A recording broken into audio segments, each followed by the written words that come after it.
Hello friends, તમુસ kitchen and blog પર તમારું સ્વાગત છે। મિત્રો, આજે આપણે પૌવામાં ટમેટા નાખી અને બનાવીશું એકદમ ટેસ્ટી રેસિપી। નાના મોટા સૌને આ રેસિપી ખૂબ જ પસંદ આવશે અને ખરેખર મિત્રો, જો એક વખત તમે આ રેસિપી બનાવી લીધી તો હંમેશા આ રીતથી જ બનાવવાનું પસંદ કરશો। તો ચાલો ઝડપથી બનાવવાનું શરૂ કરીએ। આજની રેસિપી બનાવવા માટે અહીંયા મેં 7 થી 8 નંગ જેટલા ટમેટા લીધા છે, મીડિયમ સાઈઝના છે અને એકદમ સરસ પાકી ગયેલા છે। સરસ એકદમ લાલ કલરના હોય એવા ટમેટાની પસંદગી કરીશું, જેથી કરીને રેસિપી પણ ખૂબ જ સરસ ટેસ્ટી અને કલરફુલ બનીને તૈયાર થશે। હવે આપણે આમાંથી અડધા ટમેટાને સાઈડ પર મૂકી દઈએ અને આ વધેલા ટમેટાને આપણે રફલી ચોપ કરી લઈએ। તો આ રીતે કોઈ પણ શેપની અંદર આપણે સમારી લઈએ। તો મિત્રો, આજની રેસિપી એકદમ ટમેટાથી ભરપૂર બનવાની છે, એકદમ ટેસ્ટી અને ટેંગી બનવાની છે। હવે આપણે આ સમારેલા ટમેટાને એક મિક્સર જારમાં ટ્રાન્સફર કરીએ અને ઢાંકણ ઢાંકી એકદમ સરસ પ્યુરી બનાવીને તૈયાર કરી લઈએ। આ રીતે એકદમ સરસ આપણે પ્યુરી બનાવીને તૈયાર કરી લીધી છે। હવે આપણે તૈયાર થયેલી પ્યુરીને સાઈડ પર મૂકીએ અને બાકી રહેલા ટમેટાને આપણે એકદમ ઝીણા ઝીણા સમારી લઈએ। તો અહીંયા ટમેટાને આપણે બે રીતે તૈયાર કર્યા છે। એક તો આપણે પ્યુરી બનાવી લીધી છે અને બીજા આપણે આ રીતે એકદમ ઝીણા ઝીણા પીસ કરી લીધા છે। અહીંયા તમે ચાકુથી જેટલા કરી શકો એટલા ઝીણા પીસ કરવાના છે। તો આ રીતે ટમેટા સમારવાના અથવા તો એની પ્યુરી બનાવવાની આવી થોડી તૈયારી જો અગાઉથી કરીને રાખશો તો રેસિપી માત્ર 5 મિનિટની અંદર બનીને તૈયાર થઈ જશે। ત્યાર પછીની આગળની તૈયારીમાં આપણે અહીંયા 4 મીડિયમ સાઇઝની ડુંગળી લઈશું। અહીંયા જો તમે ડુંગળી ન ખાતા હો મિત્રો તો ડુંગળી સ્કીપ કરી શકો છો। ડુંગળી વગર પણ આપણી રેસિપી એકદમ ટેસ્ટી બનીને તૈયાર થશે। તો જે રીતે આપણે ટમેટાને બે રીતે તૈયાર કર્યા છે એ જ રીતે ડુંગળીને પણ તૈયાર કરવાની છે। તો સૌથી પહેલાં તો ડુંગળીને હું લચ્છામાં સમારી લઉં છું। જો બે ડુંગળીને આપણે આ રીતે સમારી લેવાની છે।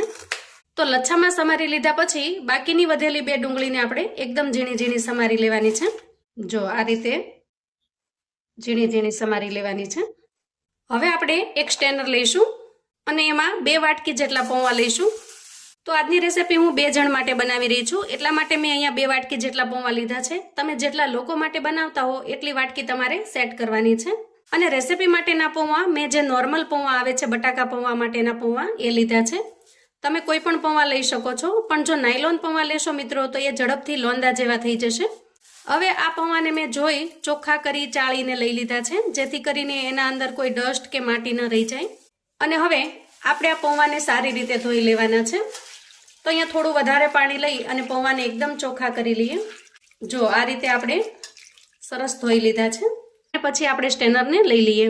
હવે પૌવાને આપણે સાઈડ પર મૂકી દઈએ, જેથી કરીને સ્ટેન થઈ અને જેટલું પાણી વધારાનું હશે એ નીકળી જશે અને પૌવા એકદમ સરસ ખીલેલા ખીલેલા તૈયાર થશે। હવે ગેસ ઓન કરી અને મેં કડાઈ મૂકી દીધી છે અને અહીંયા આપણે લઈશું 2 ચમચા જેટલું તેલ। તો અહીંયા તેલ થોડું હું વધારે લઉં છું, કેમ કે થોડું તેલ વધારે વાપરવાથી રેસિપી ખૂબ જ મસ્ત બનીને તૈયાર થાય છે। પણ તમે જો અહીંયા ઓછા તેલનો ઉપયોગ કરવા માંગતા હો તો થોડું ઓછું તેલ લેવાનું, 1.5 ચમચા જેટલું અથવા તો 1 ચમચા જેટલું। હવે જુઓ, તેલ થોડું ગરમ થઈ જાય એટલે આપણે લચ્છામાં સમારેલી ડુંગળી છે એને એડ કરી દઈએ। તો ગેસની ફ્લેમને એકદમ ધીમી રાખીશું અને ખૂબ સારી રીતે સરસ રીતે સાંતળી લેશું। ડુંગળી જ્યારે આપણે કાચી ખાઈએ ત્યારે આપણને તીખી લાગે છે, પણ જો આ રીતે તમે એને તેલ કે ઘીની અંદર સાંતળી લેશો તો એનો સ્વાદ મીઠો થઈ જાય છે, ગળી લાગે છે। ડુંગળી એકદમ સરસ બ્રાઉન કલરની થઈ ગઈ છે। તો આ રીતે તેલને નિતારી લઈએ અને આપણે એક પ્લેટની અંદર લઈ લઈએ। હવે આપણે આ તેલની અંદર એકદમ ઝીણી સમારેલી ડુંગળીને એડ કરી દઈએ। ડુંગળી થોડી સતળાઈ જાય એટલે આપણે એમાં એડ કરીશું થોડા શિંગદાણા અને થોડું ઝીણું સમારેલું ગાજર, એક નાનું કેપ્સિકમ ઝીણું સમારેલું અને એકદમ તીખી જે ગ્રીન મરચી આવે છે એને થોડી ઝીણી સમારી લીધી છે, એને એડ કરી દઈએ। તો અહીંયા ગ્રીન મરચી મેં બહુ ઓછી લીધી છે, કેમ કે નહીં તો વધારે લઈશું તો તીખાશનું પ્રમાણ વધી જશે। તમે જો વધારે સ્પાઇસી ખાવા માંગતા હો તો ગ્રીન મરચું થોડું વધારે ઉમેરવાનું। હવે બધી જ વસ્તુને આપણે સારી રીતે સાંતળી લઈએ। અહીંયા આપણે અડધી ચમચી જેટલું આખું જીરું એડ કરીશું અને મિક્સ કરી દઈશું। શરૂઆતમાં જો આપણે જીરું એડ કરીએ તો એ બળી જાય છે, એટલે આ રીતે થોડું સતળાઈ જાય પછી એડ કરી દેવાનું। અને થોડી અમથી પિંચ ઓફ અહીંયા હિંગ એડ કરીએ।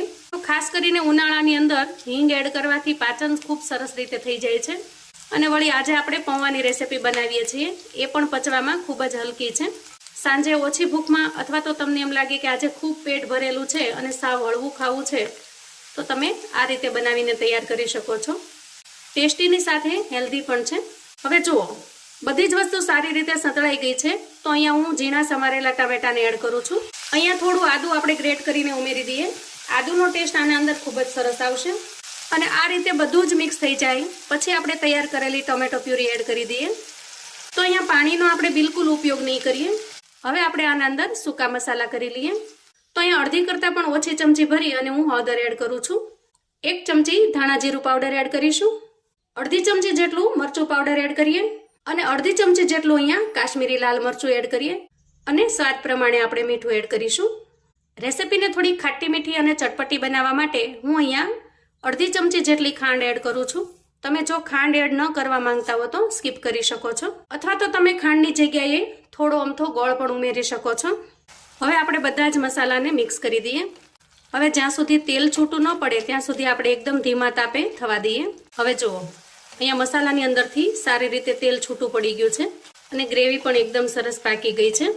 અહીંયા આપણે 2 ચપટી જેટલો ગરમ મસાલો એડ કરીશું. આ રીતે ગરમ મસાલો એડ કરવાથી ટેસ્ટ ખૂબ જ સરસ આવે છે. હવે તૈયાર થયેલી આ પ્યુરીની અંદર આપણે પૌવાને એડ કરી દઈએ.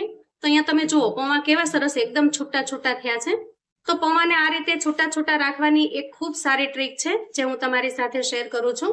મિત્રો, ગમે એટલા પૌવા તમે પલાળ્યા હોય, એ પૌવા જ્યારે પલાળ્યા પછી એને સ્ટેન થવા મૂકો ત્યારે એના અંદર તમારે 2 ચમચી જેટલા સૂકા પૌવા નાખી દેવાના છે, ધોયા વગરના. અને આ રીતે પૌવા તમે એડ કરશો તો તમારા બધા જ પૌવા એકદમ સરસ છૂટા છૂટા થઈ જશે. કેમ કે ધોયેલા પૌવાની અંદર રહેલું બધું જ પાણી છે એ સૂકા પૌવા સોક કરી લે છે. તો જુઓ, પૌવા પણ અહીંયા સારી રીતે મિક્સ થઈ ગયા છે. તો એકદમ ટેસ્ટી એવા પૌવા બનીને તૈયાર થયા છે.